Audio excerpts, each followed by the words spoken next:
Adelante. Tito, ya los hice entrar, ¿eh? Buenas tardes, muchas gracias a todos por acompañarnos. Quiero agradecer, como siempre, a las instituciones y empresas que nos acompañan.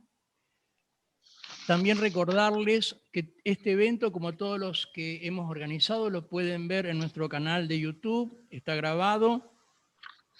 Y también quiero recordarles que está abierta la inscripción a voluntarios que quieran trabajar en los equipos de nuestra asociación. Bueno, el tema de hoy es el agro ante una nueva oportunidad. Para tratar este tema tan querido y cercano a nuestra provincia, a nuestra región y también a nuestro país, hemos invitado a dos expertos conocedores del tema. Por un lado tenemos a la ingeniera Susana Merlo. Susana es ingeniera agrónoma, es productora agropecuaria en la provincia de Corrientes, es periodista, ha escrito artículos en Clarín, Ámbito Financiero, el Canal Rural, entre otros. Es ex subsecretaria de Alimentación y Mercados de la Nación. Y por el otro lado tenemos la distinguida presencia del doctor Guillermo Valles. El doctor Valles es embajador de la República Oriental del Uruguay ante la República Federativa de Brasil, es presidente honorario de CESCOS, que es el Centro para el Estudio de las Sociedades Abiertas con sede en Montevideo, es exdirector de Comercio Internacional de la UNCTAD en Suiza, es exdirector del Análisis Estratégico del Ministerio de Relaciones Exteriores de Uruguay, fue representante permanente ante la Organización Mundial del Comercio en Ginebra y embajador de Uruguay ante la República de China. Es catedrático de Estudios de Asia Oriental en la Facultad de Administración y Ciencias Sociales de la Universidad ORT de Montevideo. Muchísimas gracias a los dos, a Susana y al doctor Valles, por distinguirnos con su presencia en esta tarde. Bueno, ahora entonces vamos a comenzar con el desarrollo del evento y para eso le voy a pasar la palabra a Susana. Como siempre vamos a tener la exposición de los dos y a continuación las preguntas de todos ustedes. Susana, por favor, adelante. Muchas gracias, buenas tardes a todos. Voy a pedir eso sí que 1 o 2 minutos antes de que se cumpla mi horario me avisen, porque si me entusiasmo por ahí me excedo. Pero una nueva oportunidad para el agro, yo diría que no es una pregunta, es prácticamente una afirmación. Una afirmación para países como los nuestros, en nuestra región, por tanto las condiciones y las ventajas comparativas y competitivas que todavía tenemos desde el punto de vista productivo, como por el hecho de ser regiones con una densidad poblacional mucho más baja que la que se vive en el hemisferio norte y en los países desarrollados. Tal vez para mí el mejor enfoque es hacerlo desde el Mercosur, por varias razones, porque cuando fue pensado a principios de los 90 el Mercosur, la idea fue la de una alianza estratégica, y en esa alianza estratégica justamente uno de los ejes, una de las columnas vertebrales era el tema de plantear negociaciones conjuntas, pero también plantear un negocio y un intercambio conjunto que fuera libre hacia adentro de la región, de los 4 países en aquel momento, o sea, Uruguay, Paraguay, Brasil y Argentina, y creciente, con una fortaleza de escala particular respecto al resto del mundo. Por supuesto que el tema central nuestro era en aquel momento la producción agroindustrial, o sea, lo que se llamaban productos primarios, hoy ya mal llamados productos primarios porque ya no lo son, y los productos de origen agropecuario o industriales. Brasil con su fortaleza en azúcar, en jugo de naranjas, en café, en tropicales casi se podría decir, Argentina como el gran granero que se había proyectado a principios del siglo XX, Uruguay con su orden, pero tanto Uruguay como Paraguay con muy pocos habitantes en comparación al potencial productivo, y eso constituía un punto de arranque muy interesante para el Mercosur. En este momento yo estoy haciendo con una colega historiadora económica un trabajo de actualización sobre eso, que lo empezamos en el 2000 y que compara por décadas la evolución agroindustrial que tuvieron los 4 países, y creo que cuando lo terminemos podemos volver a conversarlos, les voy a dar los resultados, pero desde ya les adelanto lo que pienso encontrar. Pienso encontrar que tomando como hitos la producción del 90, del 2000, del 2010 y del 2020, en los 4 países, más Chile y Bolivia, la producción agroindustrial regional ha crecido en forma exponencial, excepto en la Argentina, donde se estancó y en algunos casos decayó. El crecimiento que ha tenido la Argentina agroindustrial ha sido un crecimiento forzado casi por la tecnología, no como crecimiento genuino, sino manteniendo prácticamente las áreas y desplazando actividades. Las novedades tecnológicas permitieron un crecimiento vertical, no horizontal, mientras que el del resto de los países fue exactamente al revés. Y desde un Uruguay accediendo al cultivo de soja y demás con el know-how argentino y con capitales argentinos, hasta un Brasil desarrollando una ganadería que hoy es exportadora por calidad, ya no solo por volumen como era al principio de los 90, una ganadería vacuna me refiero, porque ellos ya tenían un desarrollo en pollos y cerdos muy, muy destacado. La verdad es que la diferencia ha sido abismal. Y esa diferencia creo que se da por el no mantenimiento de las reglas de juego y de los planes estratégicos. Brasil tiene una historia de conducta y de estabilidad en sus proyecciones de planes estratégicos, y no importa los gobiernos que cambien, hay un mantenimiento y hay objetivos que se van manteniendo a lo largo del tiempo. En la Argentina es exactamente al revés. En Argentina cada nueva administración parece que, como se dice comúnmente, baraja y da de nuevo, y entonces es un continuamente volver a comenzar desperdiciando esfuerzos, oportunidades, y uno de los casos, digamos, más concretos es hoy en día, cuando con precios absolutamente extraordinarios en el mundo y probablemente proyectados para los 3, 4 próximos ciclos en esa misma tendencia de firmeza, la Argentina no solo es por la seca, sino que está decayendo en su producción porque no tiene insumos, por los costos, por las políticas económicas y por una serie de elementos que hacen que sea muy difícil hacer inversiones, aún las de casi corto plazo, como puede ser un cultivo que lleva 6 meses, porque nadie termina enterrando $500 por hectárea para no saber dentro de 6 meses cuánto efectivamente puede llegar a sacar. Les digo lo que está pasando en mi zona, o sea, en mi zona se están robando alambres perimetrales porque no se consigue el hambre desde el mes de noviembre. No hay repuestos para las máquinas y no hay neumáticos. Entonces, en zonas de monte, zonadelas como son las nuestras, zonas más difíciles, en el litoral, centro norte de Santa Fe, Chaco y demás, donde la maquinaria necesita maquinaria pesada y demás, no hay neumáticos, y el que se quedó sin cubiertas, se quedó con la máquina parada. Entonces, si el agro es una oportunidad, lo es definitivamente, con un peligro grande, que es que la locomotora de tracción internacional que es China,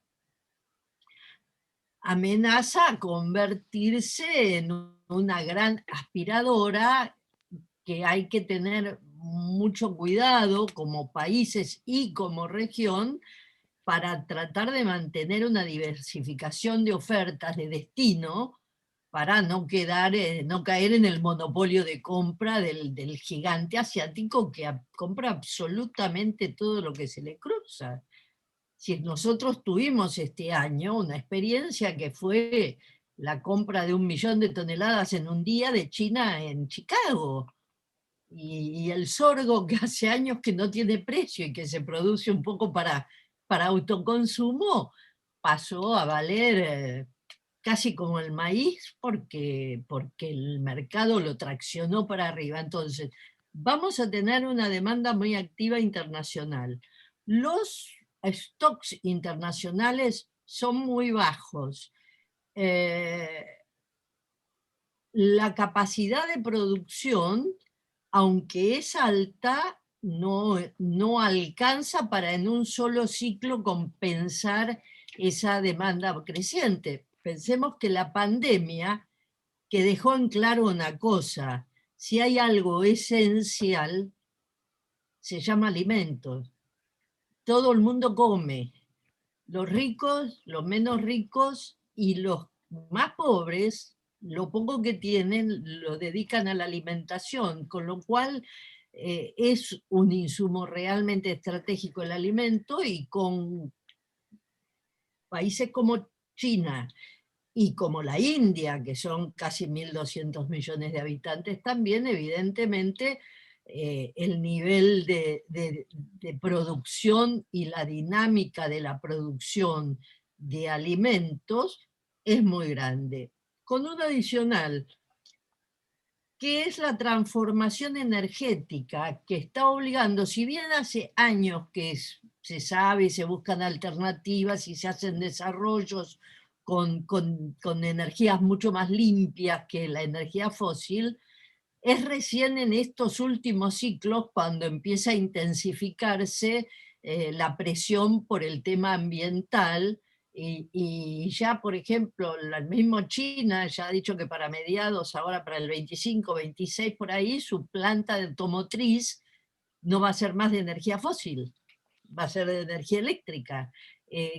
Con lo cual los biocombustibles y ese tipo de energías bio también se suma al tema de alimentos en cuanto a lo que es la producción agroindustrial.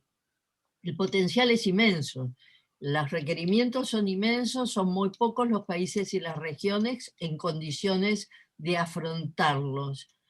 El Mercosur es una de esas posibilidades en general, y la Argentina en particular, que además, a diferencia de los países que la rodean, de los vecinos, Argentina está muy atrasada porque no creció a la par de los vecinos en estas últimas 2 décadas. Piensen, por ejemplo, que Brasil tenía en los años 60, 70, el mismo stock ganadero que la Argentina, alrededor de 60 y pico millones de cabezas. Hoy Brasil tiene 210 millones de cabezas y Argentina tiene 50. O sea, la brecha, la diferenciación muy grande, con lo cual nosotros partimos de un piso muy bajo, y este año, que con suerte, si la seca no nos pega un poco más todavía, estaremos en 120, 25 millones de toneladas, tendríamos que estar en 160, 170 y tal vez hasta 180 millones de toneladas hoy. O sea, partimos de un piso muy bajo en grano, partimos de un piso muy bajo en lechería porque hemos perdido buena parte de los tambos, y los que quedaron hicieron un esfuerzo notable y han mantenido con productividad el nivel de producción, pero estamos estancados en 10.000 millones, 11.000 millones de litros de leche, podríamos estar en 18.000 o 20.000. En ganadería todavía no recuperamos el cuarto del stock ganadero que perdimos en el 2012, 2013 y demás, que perdimos prácticamente el rodeo uruguayo entero, 12 millones de cabezas. todavía no se recupera eso, estamos mejorando en carne, pero todavía, es decir, el potencial está. Ahora, si es una oportunidad internacional, el momento es ahora, todavía mantenemos parte de las ventajas agroecológicas, pero si no hay un acompañamiento en políticas específicas y en políticas estables de mediano y de largo plazo, va a ser muy difícil que Argentina pueda manifestar ese potencial, porque el riesgo climático es muy grande, el riesgo de mercados también existe, el costo del dinero es muy alto, y a esto le tenemos que sumar el riesgo funcionario, y el riesgo funcionario no permite timbearse, como se dice en la jerga de la calle, timbearse tanto para producir. O sea, está todo dado. El momento, insisto, para mí es ahora. No sabemos si las autoridades van a caer finalmente en la cuenta, porque hay un gran debate y ustedes, aunque no sean del sector, lo viven todos los días, entre la necesidad de divisas que tiene el país, que le faltan dólares, y el único sector que le puede aportar dólares genuinos es el sector agroindustrial, que no necesita subsidios para producir, al contrario, soporta retenciones para producir, y la mesa de los argentinos, que parece ponerse en las antípodas, y entonces se cierran mercados, se cierran registros, se manipulan las operaciones, y se vive sin saber qué es lo que va a pasar dentro de 2 meses. Y es muy difícil, es muy difícil. Pensé que esta soja que se va a empezar a levantar en abril, mayo, o sea, faltan todavía 2 meses, se sembró hace 4 o 5 meses atrás. Nadie arriesga tanto, nadie arriesga tanto. Si podemos hacerlo, podemos. Si vamos a hacerlo, creo que en las condiciones actuales, no. Se va a seguir manteniendo un ritmo de, como digo siempre, metabolismo basal, o sea, lo mínimo imprescindible para seguir, mantener las cosas en movimiento, y porque no se puede desarticular la línea de producción agroindustrial como se desarticula una línea de montaje de una automotriz, que se aprieta un botón y se para, y se vuelve a apretar y vuelve a arrancar. Desactivar una línea de producción agroindustrial lleva varios años de reconversión hacia otras actividades, y eso sí, cuando el sector deja y abandona, es muy difícil que vuelva. Hemos perdido casi a los fruticultores, nos quedan en el valle 500, 600 productores frutícolas, nos quedan 6.000 productores tamberos, nos quedan 220.000 productores agropecuarios como conjunto. Es decir, estamos decreciendo fuertemente, y no parece haber conciencia política, no digo partidaria, digo conciencia política en serio sobre que estamos haciendo un puchero con la gallina a los huevos de oro. No le estamos sacando las plumas solamente. Yo quedaría ahí, dispuesta a las preguntas, si les parece. Bueno, muchísimas gracias, Susana. Quiero recordarles que este evento está, lo hemos preparado junto con SESCOS, ¿no? Somos las dos instituciones, Asociación Civil Río Paraná y SESCOS por igual, hemos organizado este evento. Bueno, Susana, muchísimas gracias por tus palabras. También quiero agradecer la presencia del señor Joao Parkinson de Castro, perdón, del Ministerio de Relaciones Exteriores de Brasil, que nos está acompañando hoy. Muchas gracias, Joao, por acompañarnos. Y bueno, a continuación entonces vamos al doctor Valles. Doctor, adelante, por favor. Bueno, muchas gracias, señor Coan. Buenas noches para todos. El agradecimiento por el tiempo de ustedes, sobre todo en este momento de la jornada, cuando estamos cansados, ya pasó la hora del mate de regreso, supongo yo, y estamos quizás haciendo alguna reflexión antes de cenar. Quiero antes que nada, y a la vez que agradezco obviamente a mis queridos amigos de esa fundación fantástica que es SESCOS, quiero antes que nada indicar que cuanto vaya a expresar, dado que estoy en funciones como embajador del Uruguay en Brasil, todo lo que yo vaya a expresar no necesariamente es representación de una posición oficial uruguaya. Espero que no sea muy diferente ni contradictoria, pero por lo pronto es simplemente una reflexión de Guillermo Valles y representa quizás en el mejor de los casos hasta mi pensamiento. No digo garantías tampoco porque uno cambia de ideas permanentemente. Pero esto para decir que no tienen necesariamente un peso representativo y a su vez esto contribuye al diálogo libre y abierto que tenemos que tener. Me encantó, Susana, su presentación. Creo que nos hemos cruzado alguna vez en la vida laboral también. Yo en esos años que usted trabajaba, yo estaba como embajador ante la Unión Europea bregando por ese Mercosur que usted rescataba con un poquito de nostalgia, me parece. Después capaz que podemos hablar algo de eso también. Pero me gustaría hacer mi muy breve presentación, quizás yendo del mundo hacia la región, para encontrarnos con la presentación de Susana en algún punto allí intermedio. Ella creo que surgía de Argentina, del Mercosur, y se proyectaba un poco al mundo, y yo lo voy a hacer todo lo contrario, tratando de no aburrirlos demasiado. Digo, si el título de la conferencia es una pregunta, la respuesta mía es sí. Estamos evidentemente ante una nueva oportunidad. Podríamos discutir cuánto de nuevo, etc. Yo me voy a centrar en los fundamentos de por qué esto es una oportunidad y cuáles son los riesgos que yo veo, partiendo de lo general para ir bajando quizás a lo más regional.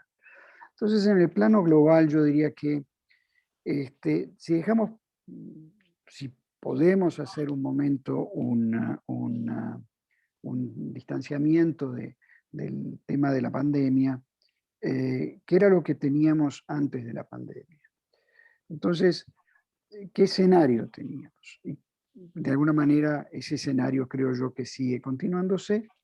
Es un escenario en el cual tenemos algunas certezas. A algunos le podrá gustar o no la globalización, algunos pueden pensar que es un tren del cual nos podemos bajar, que nos podemos aislar, etc. Pero yo diría que hay 3 o 4 componentes, básicamente 3 factores que son los que van a continuar más allá de la pandemia. En primer lugar, el crecimiento poblacional. Allí pueden efectivamente, a propósito de la pandemia, darse algunos cambios con respecto a la demografía, a los cambios demográficos que estábamos proyectando, pero básicamente las líneas que tenemos inevitables, ¿cuáles son? Son, desde el punto de vista demográfico, número 1, el crecimiento, un crecimiento menos desacelerado con respecto al pasado, pero crecimiento al fin de aquí al 2050, con unos 2.5 mil millones de habitantes más en el planeta.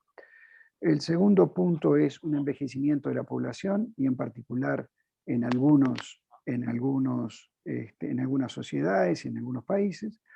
Un tercer elemento es, y ese sí puede variar en algún grado, es un crecimiento de la clase media en Extremo Oriente. Eso puede tener una atenuación dependiendo de los ciclos económicos, de la crisis, cómo continúe. Un cuarto elemento dentro de esos rasgos, de ese perfil de los cambios demográficos, es la creciente urbanización, con casi, quizás en el 2050, con casi un 80% de la población mundial viviendo en las urbes.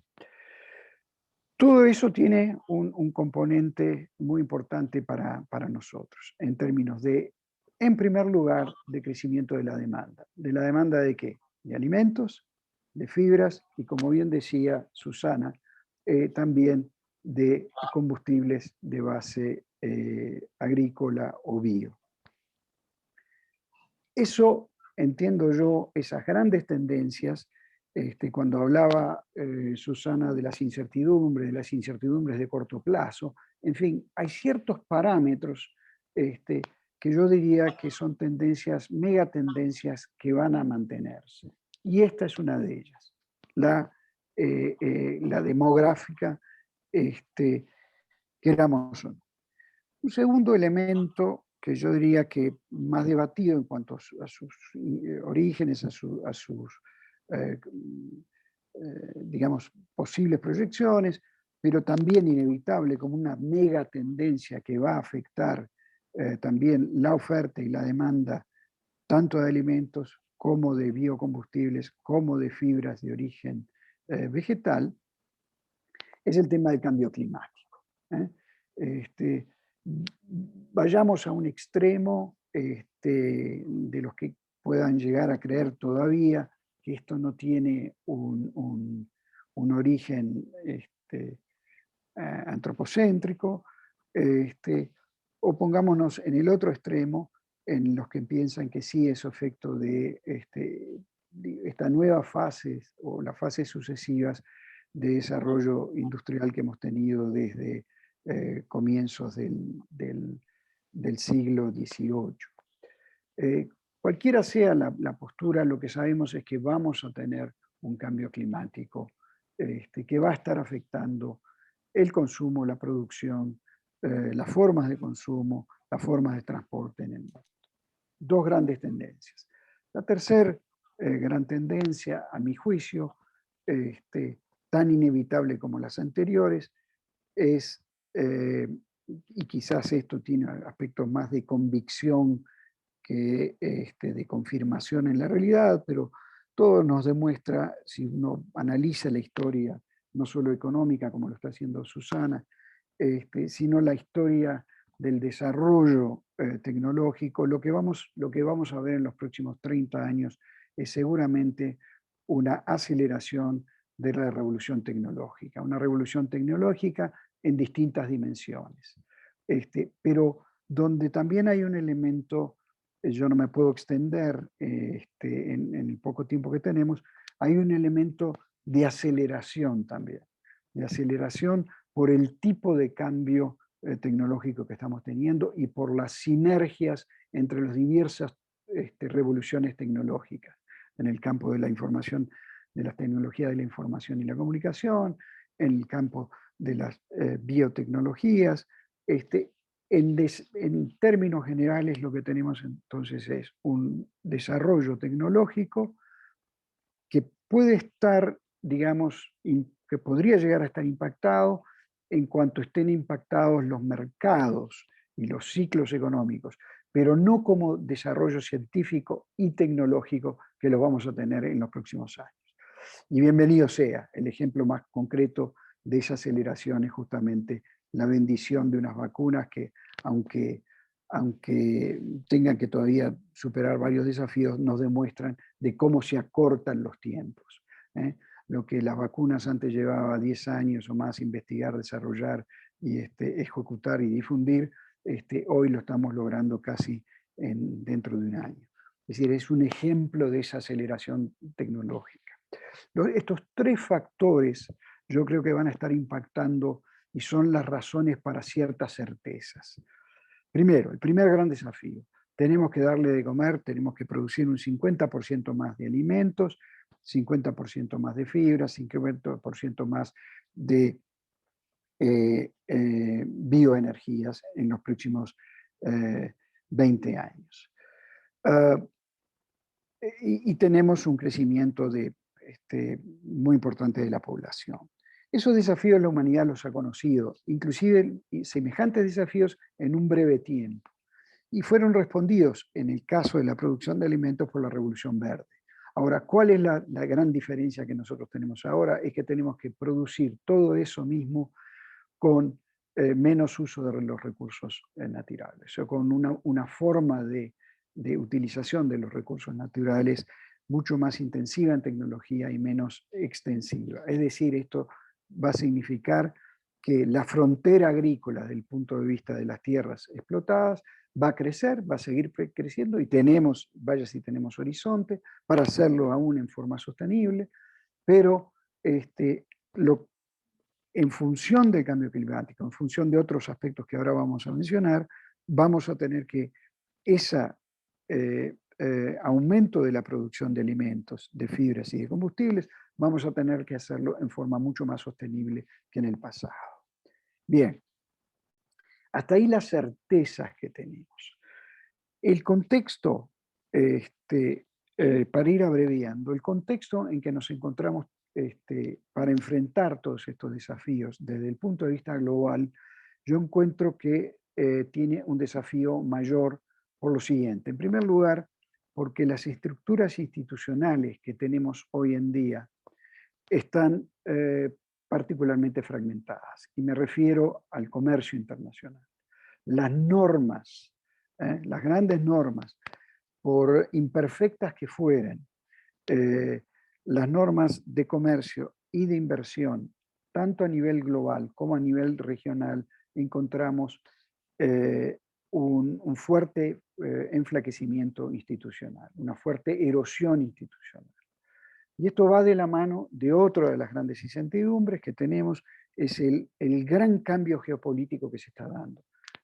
Susana lo mencionaba hace un momento en función del gran demandante China. Lo que estamos advirtiendo es, por un lado, no tenemos un sistema de comercio multilateral con normas multilaterales, imperfectas, pero existentes como las que teníamos y que las que habíamos logrado en los años 80 y 90, particularmente con respecto a los productos agrícolas. Todo eso lo tenemos erosionado. Por otra parte, lo que tenemos en curso, como sabemos, es un fuerte desafío geopolítico, que no es solo entre Estados Unidos y China, que es esencialmente entre Estados Unidos y China, pero es algo mucho más que esto.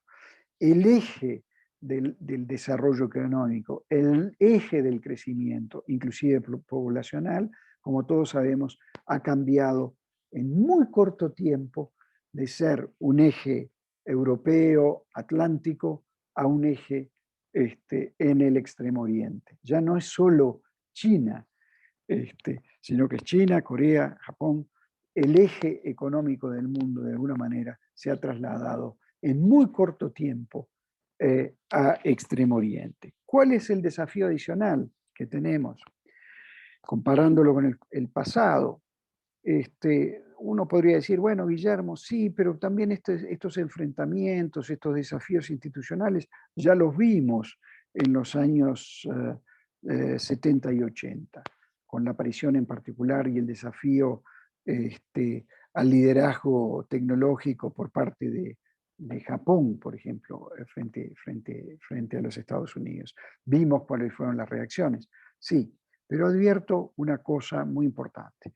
Yo creo que aquí el cambio que vemos en el escenario es que ese desafío geopolítico es de otras características. No es solamente una competencia por tecnología o una competencia por determinados mercados, como lo pudo ser en un principio Europa, después Japón, frente a los Estados Unidos. China tiene otras características. El desafío económico y tecnológico de China tiene otras características. En suma, quienes habían de alguna manera sido los propulsores del sistema multilateral, Estados Unidos, Canadá, Europa, en el pasado, habrían sido competidores, pero todos compartían una visión con sus características propias de la economía de mercado, del sistema democrático liberal. Tres, todos esos países de alguna manera convergieron a tener un desarrollo, una prosperidad común en términos de Producto Bruto Per cápita. Y por último, todos ellos estuvieron de una manera u otra bajo un esquema de seguridad colectiva, un esquema de seguridad nuclear bajo el paraguas de Estados Unidos. Ninguno de esos 5 elementos lo vemos en el caso de China. Una economía socialista de mercado, donde el debate de cuál es la presencia del Estado como rector de la economía y cuál es la función real, efectiva, de los precios,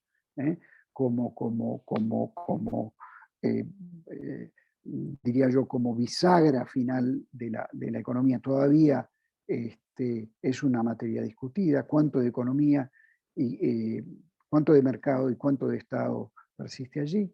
En segundo lugar, obviamente que desde el punto de vista de organización de la sociedad, estamos muy lejos de una sociedad liberal y abierta.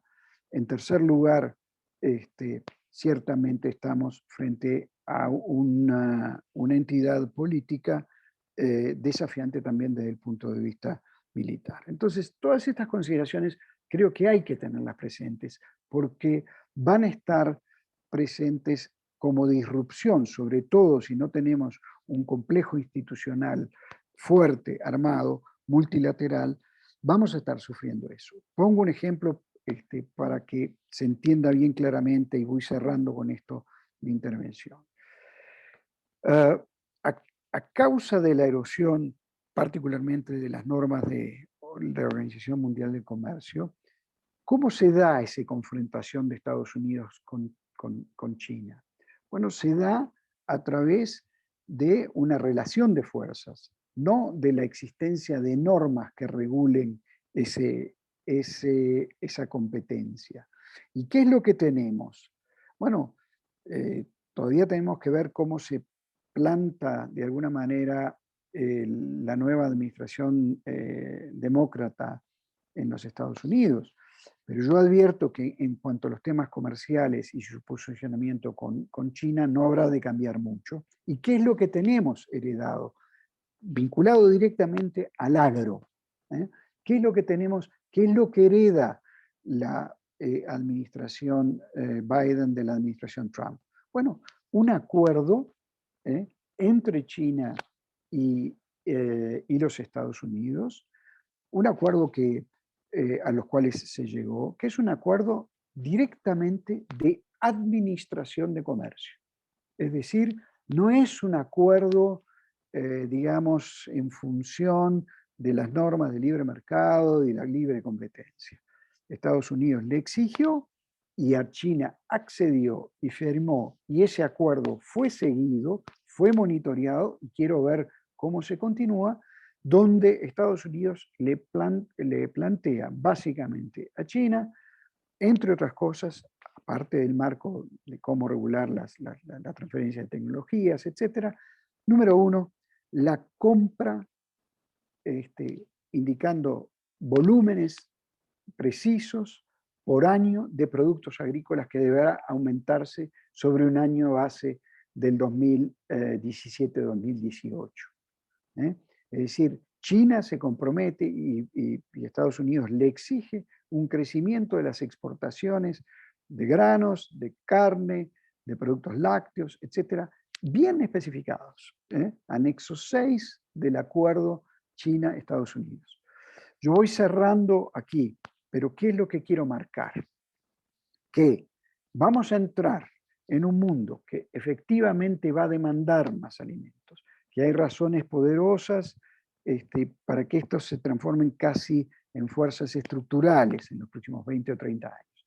Pero en un marco normativo y en un contexto en el cual nuestros países van a tener que estar muy juntos, desde mi punto de vista, con políticas públicas que las sustenten detrás, un poco como lo marcaba Susana, porque los desafíos externos que vamos a tener van a ser muy grandes en función, uno, de la erosión de los marcos institucionales y las normas que van a regular ese comercio, dos, porque el comercio internacional va a estar sujeto más que nunca a la fuerza de los poderosos, y en tercer lugar, porque los proyectos de reconversión industrial que se están plasmando y particularmente acelerados después o para ser proyectados como parte de los programas de reconversión y recuperación económica post-COVID, son todos estructurados en función de una lógica nacional.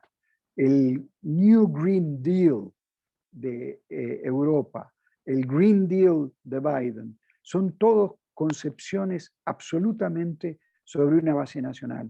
Y no estamos aquí hablando de un Green Deal, de un gran pacto a nivel global. Consecuentemente, lo que vamos a tener es un sistema productivo que en la cadena de producción va a requerir en la base, como decía Susana, y yo le agregué a Susana, la necesidad ya no solo de políticas sectoriales, sino de que se conciba a nuestras 4 economías, en particular en el Mercosur, como economías esencialmente como bioeconomías. Esa es la concepción que debe estar por detrás, en primer lugar. En segundo lugar, vamos a tener que salir juntos al mundo. Aquí no hay poderosos más que otros.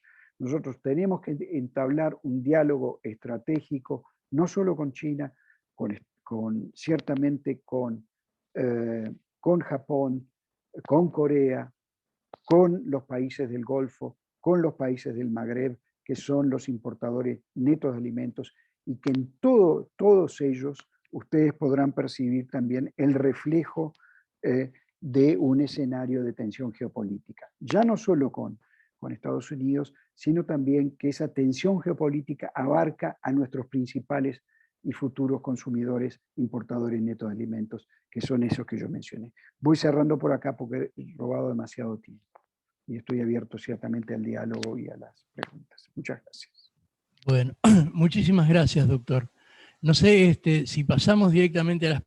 Susana, ¿alguna reflexión antes de las preguntas?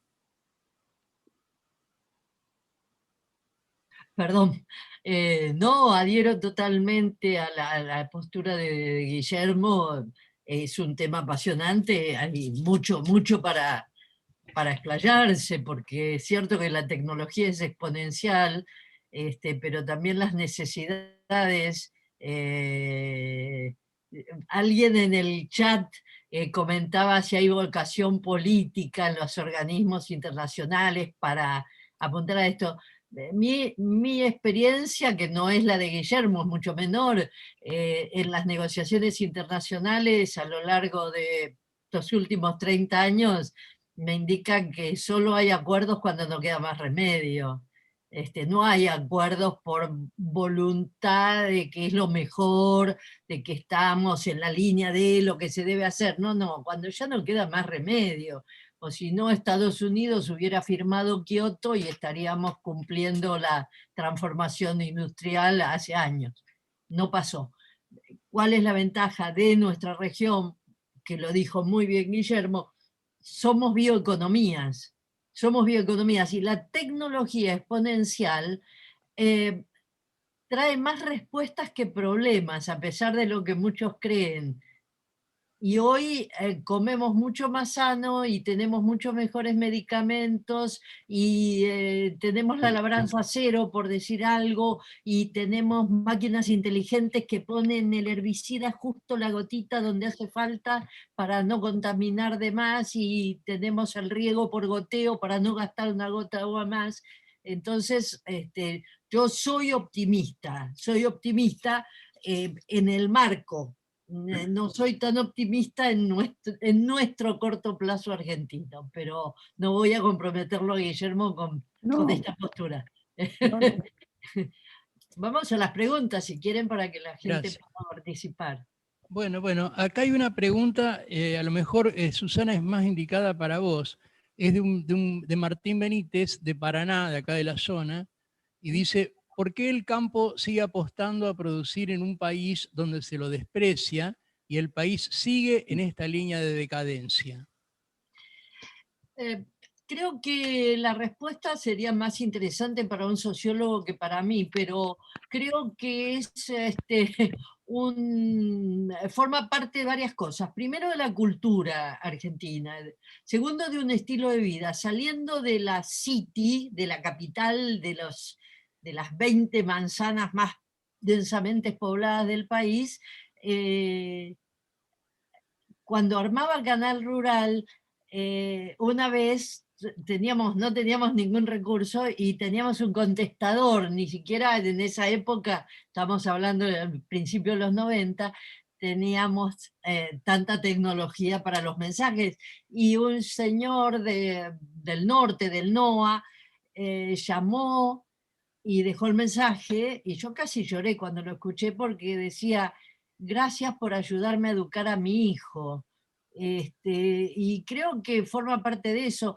La gente miraba Canal Rural porque se encontraba con su zona, se encontraba con su cultura, se encontraba con sus tonadas, se encontraba con su música, se encontraba con los aperos de los caballos. Es decir, hay una idiosincrasia, y porque estoy convencida que lo que llamamos el interior, desde la ciudad capital, es la gran reserva de las culturas y la gran reserva republicana que tiene el país. Entonces es muy difícil que la gente abandone eso, van a, a resistir hasta lo último, y cuando ya no queda más remedio salen a engrosar los cinturones de pobreza urbanos.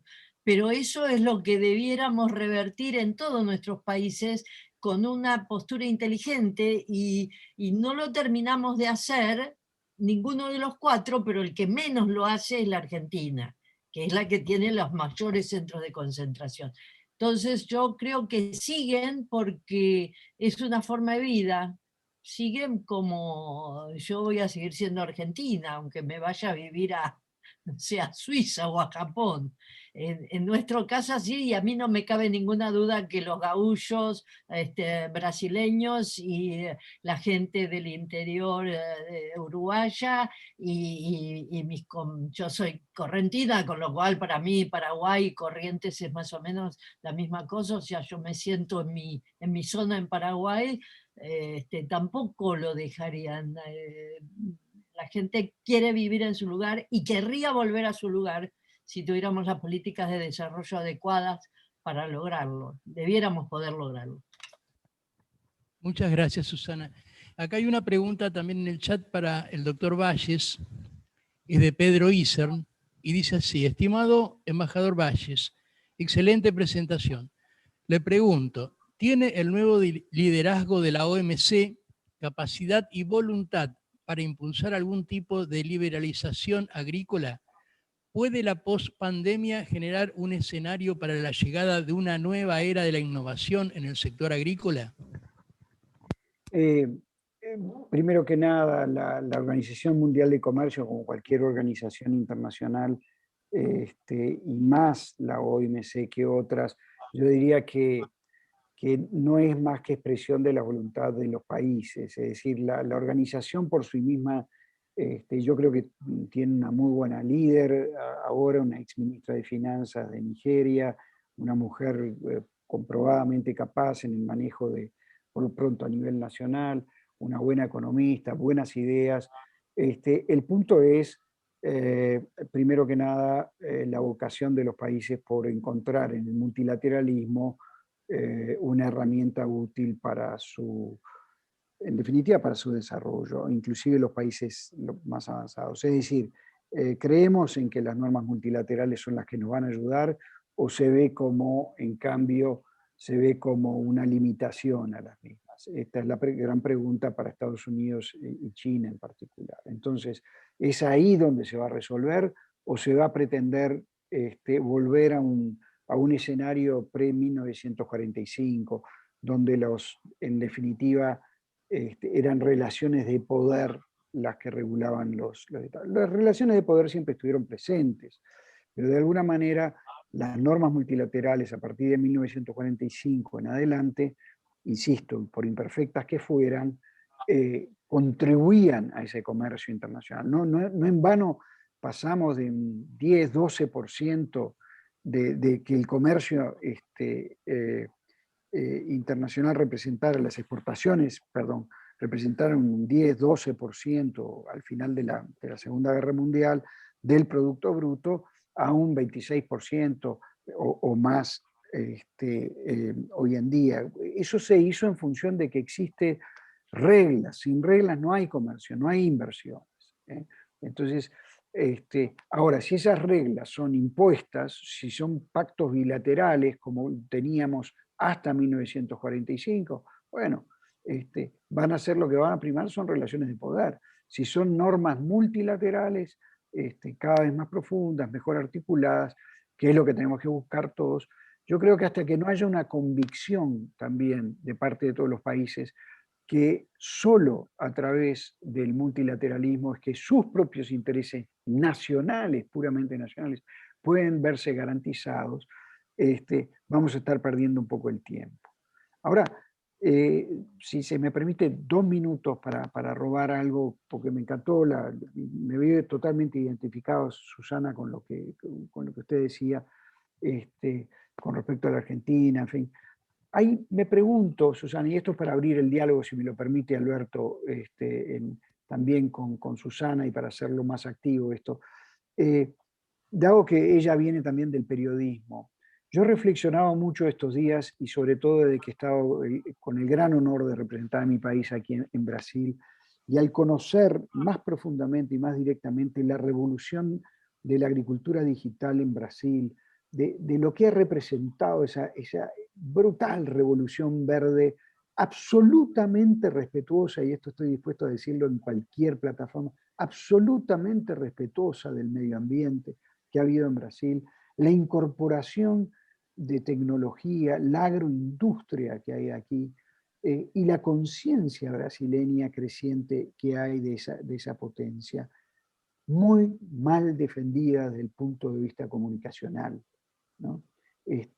Yo creo que tenemos un déficit, esa cultura urbana a la que hacía referencia Susana, se ha perdido la noción de las cosas más básicas, del valor, ya no solo valor cultural, que comparto plenamente como reserva republicana, decía ella, me emocionó escucharla, Susana, porque esto se vincula mucho con la Fundación Sescos también, ¿no? Esa reserva republicana está en lo rural, está en el campo, hay que explicarse por qué, pero hay que explicar también en la urbe lo que representa, que ya el interior no es un interior atrasado como el que nosotros veíamos antes, es un interior mucho más, muchísimo más innovador, y estoy hablando no de las grandes corporaciones, ni mucho menos, ¿no? De la incorporación de valor, la incorporación de servicios que nosotros tenemos. Entonces, hay una gran tarea de comunicación interna e internacional. Lo estamos viendo ante el debate al que nos enfrentamos como Mercosur, con la Unión Europea, los prejuicios europeos, y las realidades también, porque hay que decir que no todo en materia de deforestación es mentira, de ninguna manera. Lo que pasa es que hay otra verdad que también tenemos que saberla defender, conocer, medir mucho mejor, medir de acuerdo a nuestros propios parámetros cuáles son nuestras aportaciones al secuestro de gases de efecto invernadero a través de nuestra agricultura sustentable. Tenemos que saber defender eso en términos comunicacionales también. Perdón lo extendido, Alberto, pero quería elaborar un poco sobre las buenas verdades, a mi juicio, que mencionaba Susana. No, por favor, muchísimas gracias. Bueno, tengo acá una pregunta de Franco Siciliano, quizás un poco más dirigida a Susana, porque refiere más a la Argentina, pero dice, ¿qué caminos puede tomar la Argentina actualmente para posicionarse en los primeros lugares como vendedor de commodities agrícolas a las naciones emergentes de Extremo Oriente?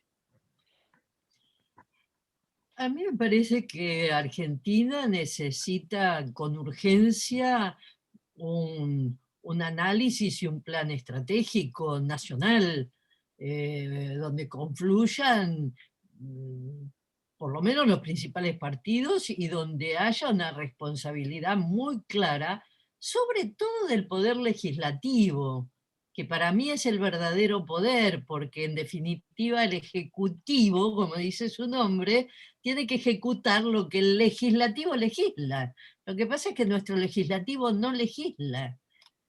Aprueba lo que manda el Ejecutivo y nada más. ¿Por qué digo un plan estratégico? Porque si nosotros no tenemos una definición país donde se asuman las ventajas que todavía tenemos y que pueden permitir para hacer la diferencia, para desarrollar sectores que por ahí son un poco menos competitivos, nos quedamos, como se dice en la calle, en la jerga de la calle, sin el pan y sin la torta. Entonces, obviamente que el potencial del turismo es muy grande, el potencial de la minería argentina es muy grande, pero la realidad es que hoy por hoy el único sector que puede funcionar solo, y aún con una pata arriba, como son las retenciones, es el sector agroindustrial. Ahora, por supuesto que no vamos a llegar a ningún lado si le estamos restando competitividad por todos lados, es decir, la carga impositiva es feroz. Si yo tengo que hacer 800 kilómetros de transporte terrestre para trasladar un producto perecedero y encima no tengo red de frío, ¿de qué tipo de competitividad voy a hablar? ¿Cómo voy a exportar si lo que tiro por día en el mercado central nomás de desperdicio por mala manipulación ya no serviría para abastecer a 2 o 3 o 4 países holgadamente? Entonces, digo, si uno cuando tiene un niño piensa durante mucho tiempo, bueno, ¿qué va a estudiar ese chiquito? Y lo manda a preescolar y lo manda al colegio y lo manda, y son 20 años de estudio para que ese chico tenga un título con el cual va a salir con un poquito de datos auditivos, más que nada a aprender una disciplina, o sea, va a ser abogado, va a ser ingeniero, va a ser contador. ¿Y a un país cuánto le vamos a dar? ¿Menos de lo que le damos a un niño? Es decir, tenemos que tener proyectos, no se puede hacer una casa sin plano. Tenemos que tener un plano y la Argentina no lo tiene. Por eso les contaba que Brasil hoy tiene 200 millones de cabezas de ganado y nosotros tenemos 50, es decir, tenemos 10 menos que las que teníamos en el 70 cuando partimos de la misma cantidad con Brasil. Brasil casi cuadruplicó y nosotros nos fuimos para atrás. Esto se va a repetir en todo. No tengo rutas, me faltan comunicaciones, no tengo red de frío. ¿Cómo voy a ser un productor de alimentos? Acá vino Amazon a Argentina a buscar producción para su nueva red de productos hortícolas y demás, que directamente son automatizados, es todo comercio electrónico. Yo creo que no ha podido concretar absolutamente nada de cuando yo estuve con ellos hace 2 años ahora. Pero bueno, eso lo tenemos que hacer. Y es la conciencia cívica, es la conciencia de los ciudadanos la que tiene que lograr eso, con una participación mayor. Pero la participación del ciudadano no debe ser en política, sino debe ser controlando a sus representantes. Como controla a la chica que lo ayuda en la casa, como controla al gerente de su comercio, como controla al encargado de su campo. Yo no veo a nadie que lo deje 2 años o 3 años solo, le firme una chequera en blanco y a los 2 o 3 años vuelve y le pregunta, querido, ¿te alcanzó? Pero lo hacemos con el voto.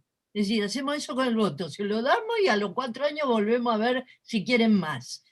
No, así no va. ¿Puedo hacer un comentario, Alberto? Por favor, adelante, doctor. Eh, a ver, Susana menciona 2 cosas que también me llevan a una reflexión de estos primeros meses aquí míos en Brasil. Ella mencionaba el poder legislativo como ámbito para discutir en forma más estratégica. Es decir, supongo yo que desconfiando de los periodos más cortos del poder ejecutivo. ¿Qué es lo que tiene Brasil? Y que yo veo con admiración, ¿eh? todavía no hemos podido intercambiar en función de que he llegado en medio de la pandemia. Brasil tiene, como es sabido, distintas bancadas, una fragmentación político-partidaria muy grande, un armado institucional muy diferente al de Uruguay, con partidos políticos grandes, establecidos, históricos, de más de 150 años, acá quizás más en torno a líderes políticos y en algunos casos a caudillos. Pero ¿qué es lo que tiene de institucional y muy fuerte justamente para sostener esta visión estratégica que decía Susana? Tiene la mayor bancada parlamentaria en el Congreso brasileño es ni más ni menos que la bancada agropecuaria. Entonces, por supuesto que allí tenemos gente desde la izquierda, a veces hasta diría yo algunos individuos que yo calificaría de extrema izquierda, con la visión más del movimiento sin tierra, etc. Pero también tenemos visiones liberales y visiones socialdemócratas. Y hay un punto de encuentro, desde mi perspectiva, que nadie debate, que es el rol de la agricultura brasileña. Se discutirá más en términos de la agricultura familiar, en fin. Hay un centro, un cúmulo allí, ni más ni menos que en el Congreso, capaz de movilizar una defensa del sector agrícola. Entonces, a mí eso me parece absolutamente envidiable, diría. Y es una de las cosas en las cuales quiero trabajar, para que tomen nota el colega de Parkinson también. Ahora sí me puse el sombrerito de embajador del Uruguay. Porque creo que es eso, si pudiéramos replicar eso en nuestros países, ahí tenemos elementos de sostenibilidad política para un proyecto estratégico donde la concepción del país como una bioeconomía pueda sostenerse. Otro elemento que mencionaba ella, transporte terrestre, mencionaba ella. ¿Cuál es el ejemplo de lo? Si vemos, dejamos los titulares, ¿no?, de los diarios y vemos qué es lo que Brasil está haciendo. Brasil está en una fantástica revolución de infraestructura de transporte y de infraestructura logística. El ministro Estrella, el ministro Tarciso, es el ministro de la construcción, pero el ministro que está básicamente enfocado en cómo mejorar la competitividad de la economía a través de un mejoramiento de la estructura de transporte. No crean que estoy capturado con el síndrome de Estocolmo ya, y entonces, no, por el contrario, después un día podemos hacer una charla sobre mis críticas, pero advierto en estos dos fundamentales elementos que menciona Susana, Brasil hay una visión estratégica. De hecho, Uruguay está participando en muchos de estos proyectos y particularmente en el desarrollo hidroviario, como modo de transporte más sostenible y sobre todo más competitivo, ¿no? No solo en el río Uruguay, en Paraná, Paraguay, algo que les llega muy de cerca a ustedes, sino también, si Dios quiere, en la Laguna Merín, Laguna de los Patos, para ayudar a sacar la producción del este del país, del noreste del país, producción que hoy inclusive no existe, sacarla por el puerto de Río Grande do Sul. Es decir, una visión donde no compita el puerto de aguas profundas de Río Grande do Sul con el puerto de Montevideo, dejar atrás esa visión absolutamente nacionalista, cuando lo que nos importa es darle las condiciones para que el productor rural y el inversor rural pueda plantar en campos que son magníficos, pero que hoy no pueden sacar porque tienen que hacer 450 kilómetros por autorrutas que no existen, en vez de sacarla por vía fluvial del lado brasileño. Entonces, romper el esquema de los falsos nacionalismos para potenciar con proyectos regionales algo que en realidad es lo que nos va a dar la potencia nacional que todos queremos. Perfecto, muchísimas gracias. Joao, ¿querés decir algo? Adelante.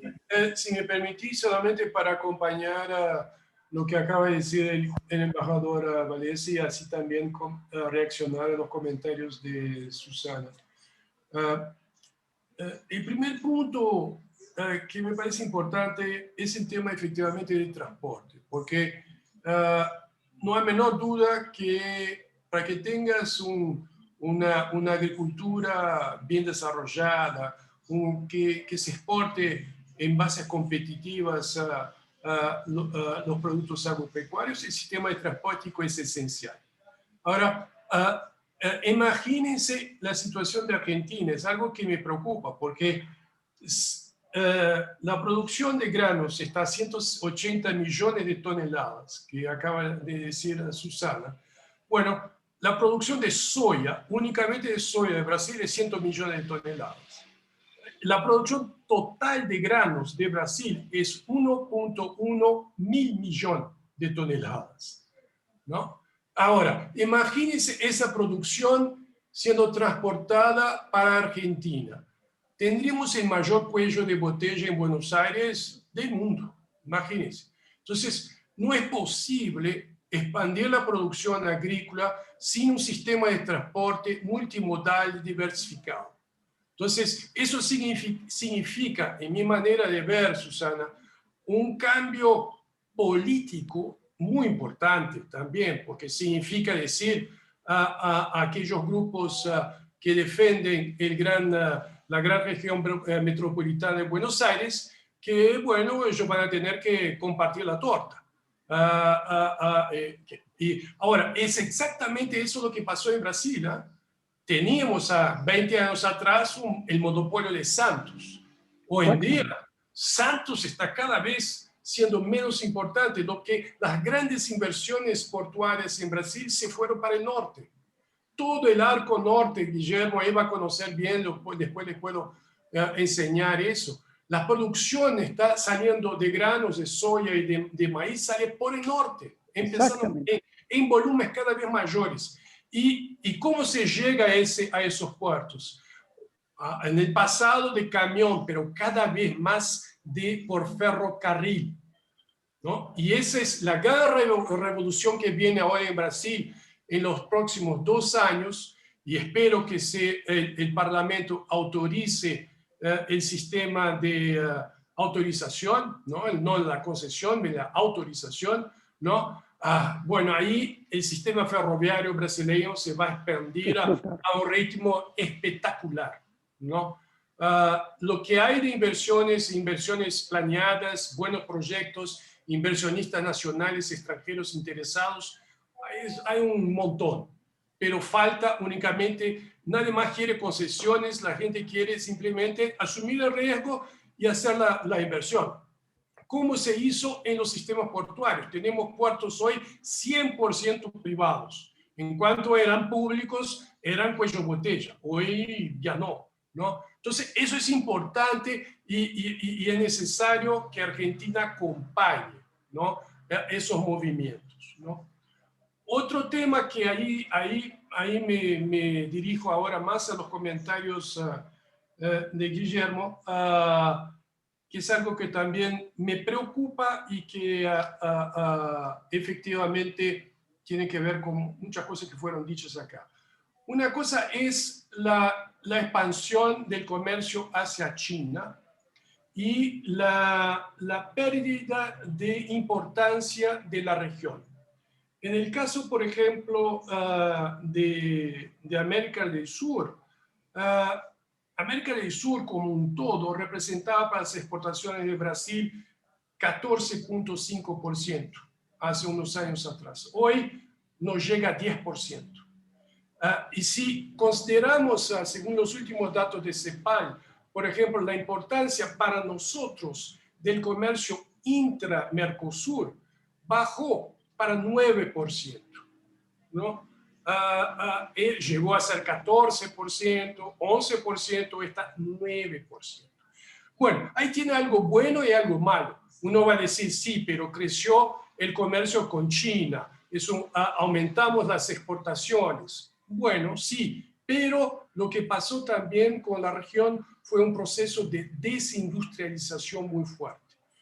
Y eso es algo que debe ser algo que merite una reflexión, porque efectivamente lo que yo veo en el campo, aunque sea fantástico, yo veo, como Guillermo acabó de decir, un avance tecnológico importantísimo, y ahí hay, obviamente, no se mencionó, pero agrego la participación fundamental de Embrapa, ¿no? Que es la pesquisa, ¿no?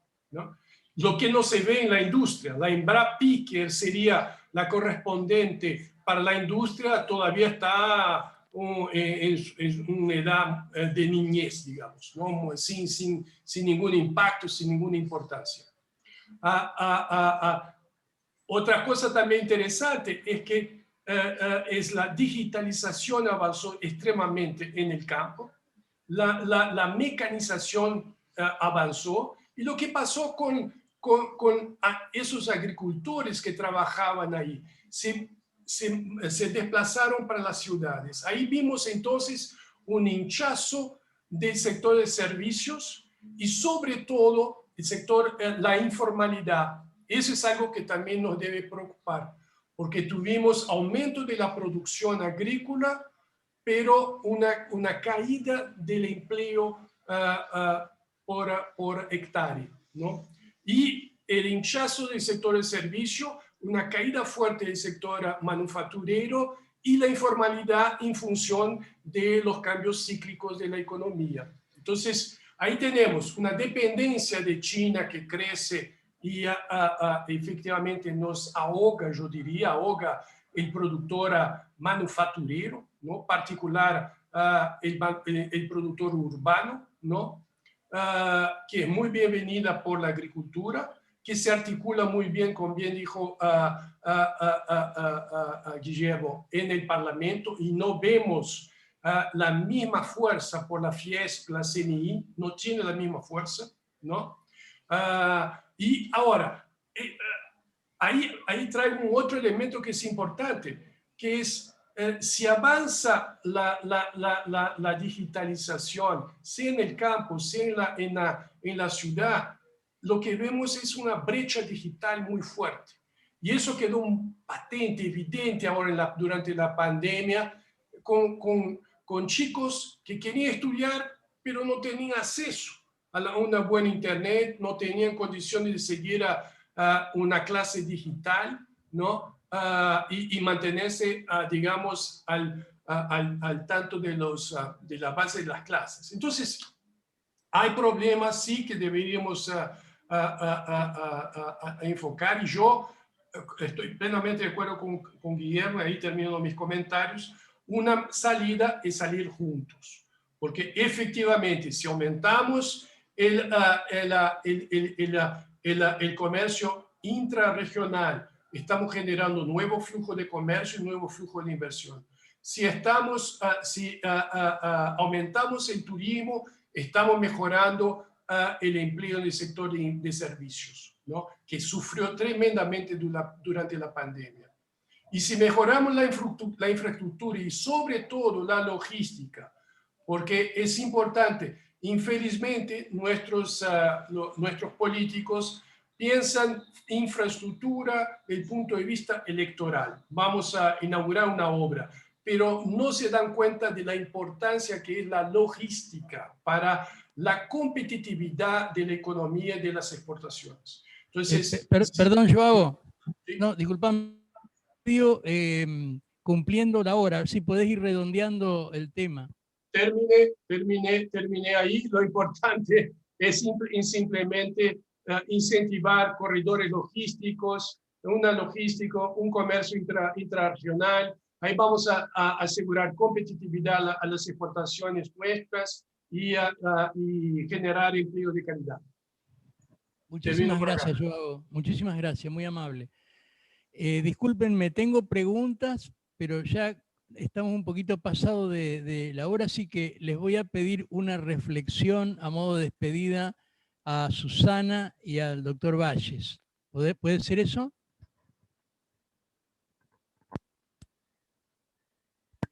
Estás sin micrófono, Susana, estás muteada. Perdón. No, voy a insistir como empecé.